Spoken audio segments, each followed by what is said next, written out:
David said this, he says, there's one thing I have that I desire of the Lord. He says, and that will I seek after. He said this, he says, I desire something from God.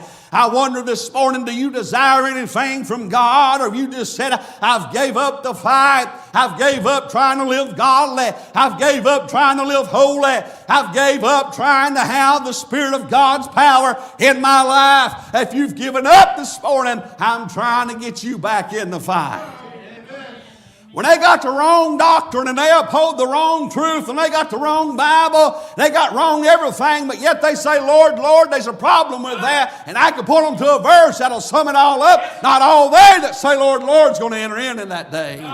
There's a deception on the people of God, and we better understand this. You and I, if we're going to make it through this society today, there better be some fight in us. We better recognize that there's a destruction that's already in place. Jesus said this in John 10:10. He says, the thief cometh not but for to steal, to kill, and to destroy. That's exactly what he wants to do. He says, I want to come in and take from you what God has given to you. He's the thief. He cometh to do something. He wants to steal something from you. And also this, he says, I want to kill that good, lively Spirit of God in the churches. You know what's happened nowadays is that lively spirit has gone out of the churches. Why? Because he stole something from the churches. And so you know what the church decided it would do? They know what they ought to have. And so they put an invitation up there.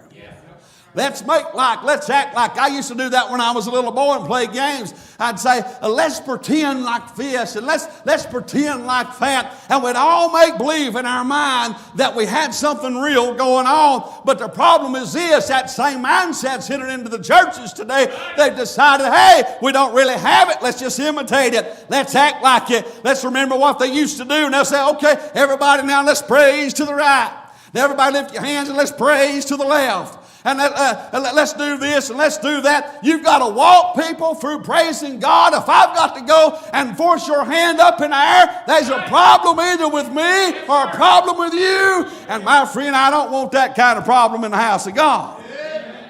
I don't want to pretend like God's here and get up here and say, oh, the Spirit of God's in this place. Let's just all worship God. I don't want to do garbage like that. If your hands can't be lifted up and say, blessed be the name of the Lord, just keep them down till you get right with God. Amen. We need to understand the devil's not playing. Sin's already exalted itself among us. It's already counterfeited itself as if it's right. It says what's holy and what's godly is wrong, and what's ungodly is fine and dandy. I've got problems with that kind of thought process right there. It's ungodly for ungodliness to stand up in the house of God and lift itself up in the house of God and say that wickedness is right.